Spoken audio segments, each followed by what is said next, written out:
Pryors, an enchanted, ancient set of mountains that spans from the southern border of Montana into Wyoming. Its southern and eastern borders concludes at the majestic Bighorn Canyon and buffered to the north and west by an expansive prairie. This area is full of wildness, and I would consider it to be one of the most bizarre environments I've ever been through. Rattlesnakes, bears, cactus, caves that will swallow a vehicle whole, canyons, trees, cliffs, it's all here, including the mysteries of the black elk, the little people, and the roaming wild horses. This terrain permits you to be here only when it wants. Thankfully, we have hit an amazing weather window, and we are now able to embark on our second overland adventure into the Pryor Mountains. An adventure that will test our teamwork unlike anything before.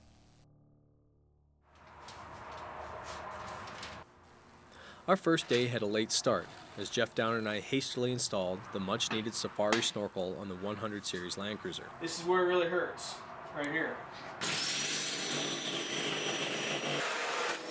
There it is! We are to meet Ryan and his bike at the S Ranch, located just east of Pryor in southern Montana. No, you got it. Go for it. With our rigs fueled, we made our final preparations for the trip ahead.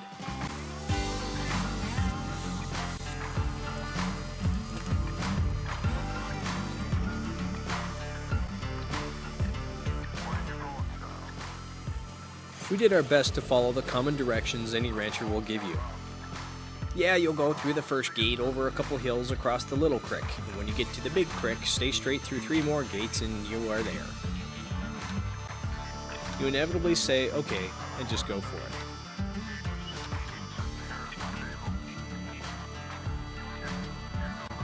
The bunkhouse was a nice surprise, but the key turned up missing.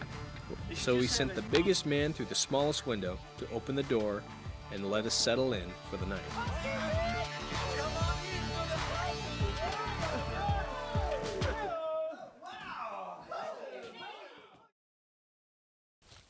I was looking on Google Earth. I found a route that goes from the backside of our ranch through a neighbor ranch and then up into the mountains that would give us one of the longest overland routes through the Pryor Mountains maybe done in some time. So it's kind of having the advantage of owning some of the property out here and having access to it. 60 years ago, my grandfather pulled his 800 head of cattle from Texas in a bold move to find better grass in Montana and to escape one of Texas's worst droughts. However, despite the abundant grass, 1948 was to be the worst recorded winter in Montana history, and my grandparents tragically lost half of their cows to the bitter cold. But country boys will survive, and today our family's western cowboy tradition lives on. The cowboys here still rope and drag, live in wall tents for months at a time, and eat from an original chuck wagon. This, to most people, is a long-lost culture, but to me and my family, this is alive and well.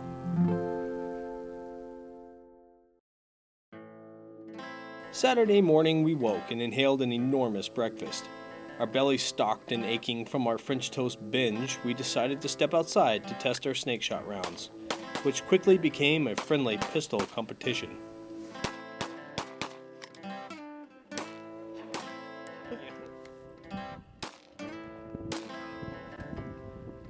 Great. We're going to have fun today and see what trouble we can get into. Not long ago, I did get into trouble out here with a certain rattled creature. While walking through the sagebrush, I was suddenly struck in the right leg by a 4-foot rattlesnake. Thankfully, proper medical training kicked in, and I was to the hospital in just over an hour. I was fine, but the next 2 weeks I would endure some excruciating pain, with my leg resembling a case of elephantitis. To this day, I'm a little jumpy with the critters. Okay, so we're rolling here. We're going to get into a pretty complex system of roads that go every which way. There's roads that shoot off that way, roads that shoot off this way, and there's roads that we got to get to that, you know, comes kind of to a junction. You go like 15 more feet, and there's another road this way, and 2 more roads that go the other way. So this is where technology is really going to help us out, because we were able to get a a satellite perspective of the roads, map out our destinations to some degree, hoping that they'll still be there. And now we're through the Garmin, we're running the 60 CS right here through live USB on the Google Earth pre-cached maps. We're updating every 4 seconds following our track, and we know exactly where we are. Exactly. I mean, this is spot on to where we are looking at the terrain, so pretty neat, pretty fantastic technology. So we'll see how it goes. Today will be a big navigation day. Where we're going? Yeah. By the Google box is that ridge right there, right that center. The patchy one, yeah. The patchy one. We're gonna find our way right up to that. Get up towards on top, and later tonight we'll actually be up on top of all that stuff. I wonder if this is what mountains on the East Coast look like. I don't know. We're gonna go up this hill. We're gonna take it's gonna turn. At the base, we start seeing it's getting pretty steep, and then it just pretty much just comes to kind of a vertical climb. And I'm thinking, oh crap, especially for Ryan, he's on our bike. I said this is a stinging insane climb. It's just non-stop the whole way up the hill. So, and it's full of sand and rocks. Neither one are very fun.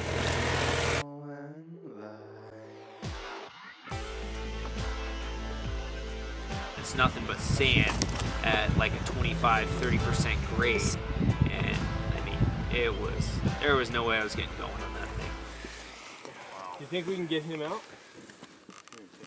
I showed the guys a quick motorcycle recovery from sand technique, where you just tip the motorcycle over on its side, kick the hole full of dirt, and stand the bike back up and take off. And we tried that out.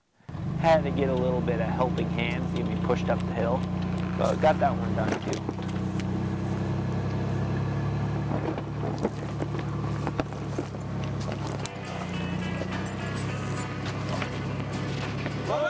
Pull up! Just like that. I'm gonna have to do it a little different. Okay?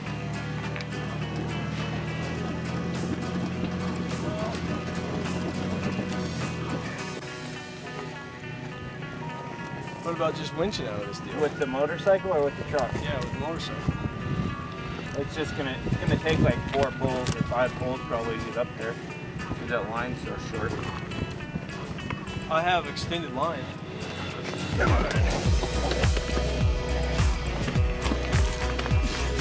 Or that one can go up around the tree. Well, What we could do is put this line up to the truck.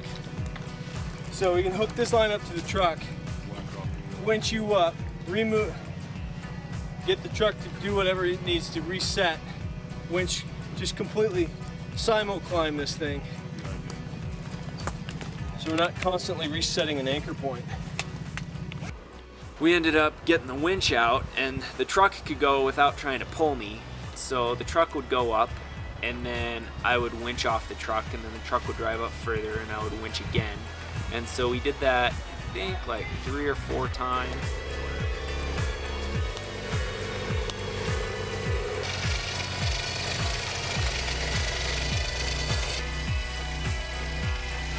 Drive to pee so bad right now. I can't leave this truck. Yeah, it's just not worth getting hurt sometimes, and not worth risking the injury and the damage to the bike. We've got a whole weekend to do here. I mean, if I break something on the bike, then, you know, at least I'm done for on the trip, and I've got to call somebody to come get me and all that stuff. Today, I got challenged beyond my abilities, and so I guess I got more to learn, you know. So it's really exciting for me because it's like I got beat by something pretty good, so now I just got to get out there, ride some more, and get better. yes. Yes. That was pretty stinking awesome, gotta say. It was a really fun hill, and it was really hard, but we're at the top. Worked together well as a team. Nothing much else to say. That hill, as hard as it was, was a great indicator to ourselves that we could get through anything with good teamwork and efficiency. Our grins would continue to crease our faces for the next couple hours as the warm fuzzies of adventure occupied our thoughts as we made up some serious ground.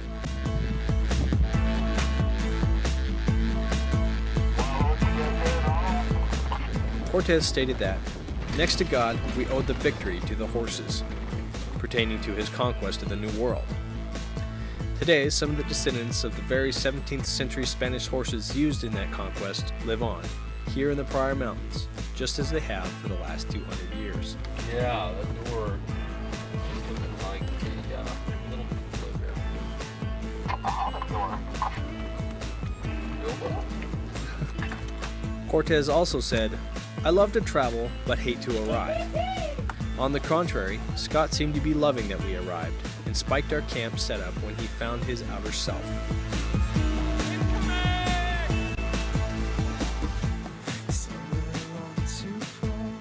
But just as soon as he found it, he seemed to lose it.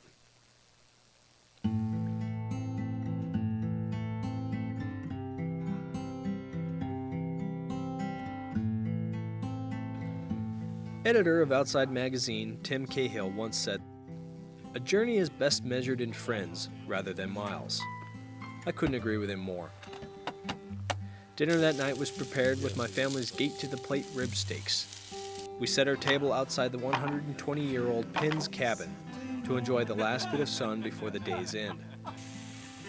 The meat was perfectly cooked, the Dutch oven cobbler inspired by the very prairie we wandered through, all complemented with a divine pairing of aged friends so hard to come by.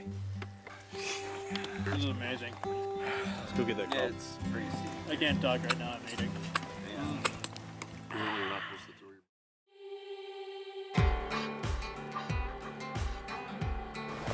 We got up this morning and we started packing it up. We tried to get a little bit earlier start today, and I'm sitting on top of the Land Cruiser trying to get some of the roof rack packed up, when I turn around and there's Jeffrey screaming something about a bear waving a gun.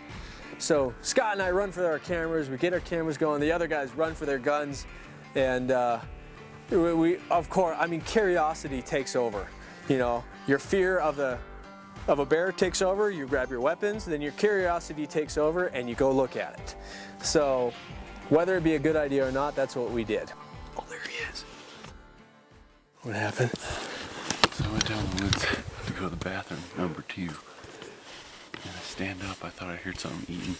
I stand up and there's a bear like 10 feet to the left of me. So I come running up here and tell you guys. Here he is now. He's just checking out my dropping. Dude. This is awesome. I stood up right here. The bear was literally right behind this tree. Right here? Yeah, like she was like back in here. Right there. Right in here. Right there.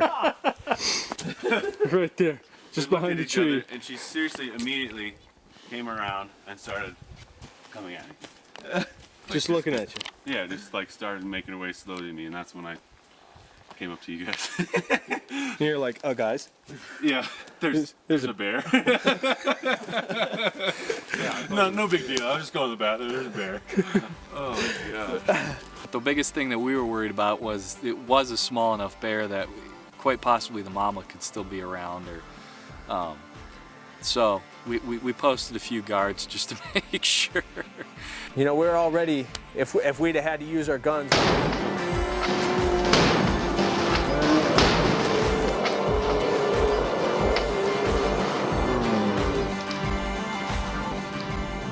But thankfully we didn't have to do that. Here he goes. Can't check that poop out again.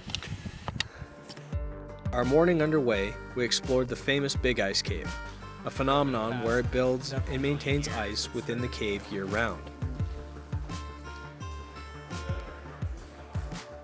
This is where you truly get to see the personal aspects of the land, and more often than not, these aspects cause you to ask more questions than the answer. For the first part of the day, I got to ride Ryan's motorcycle. He let me take the Beamer bike out, which was really nice of him. I'm in love with anything that's got two wheels, and so that was a lot of fun for me. Steps down, stop. I just laid the bike down pretty good, and it was good for me to do, you know, get those jitters out. Thankfully, Ryan's bike, it's okay. And he's a very gracious guy, so he was more worried about me than the bike. Sorry, Ryan. It's the best way to learn, on somebody else's bike. Ryan, are you good with suiting up? You know, I bunged up my knee a little bit and my thumb a little bit, but it was worth it. Riders resituated, we set a bearing for the big question of the day, the Red Mountain switchbacks. What little we knew about them made us uneasy of the road ahead. How you doing, Ryan? Round 2! Yeah. Getting to the switchbacks. This is just still getting to the switchbacks. Switchbacks are still all the way up there.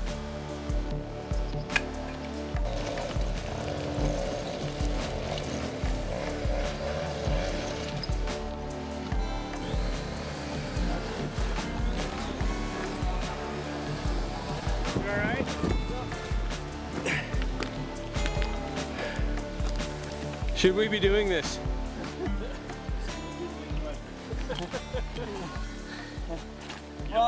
What Clay's asking it, it's serious. We quickly dove into a frank conversation about the necessities of this route in such a remote position. All the way. Risk factors, like risk to breaking a vehicle or an injury back in here on this kind of condition, it's kind of high. Yeah, it is. It's higher. There are smoother roads, but then they do get rougher coming back up again. They get really rough. To this day, we still talk about this hill and what it showed us.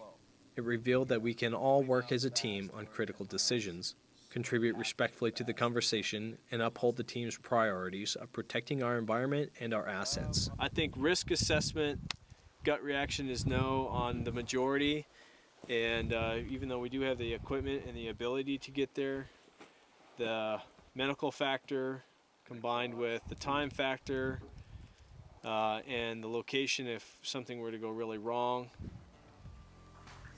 we bail. I think the book says we bail. Don't get me wrong though, the team's pride really wanted to do this hill, but responsible factors were at play in the equation.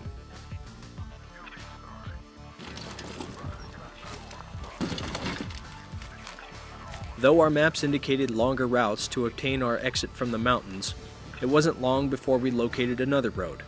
A really fun road that achieved our goals and further solidified that our group decision was the correct one to make. There's some really cool, valley. There's an awesome looking valley running through here that's insane. Adventure travel can bring along a very diverse set of challenges.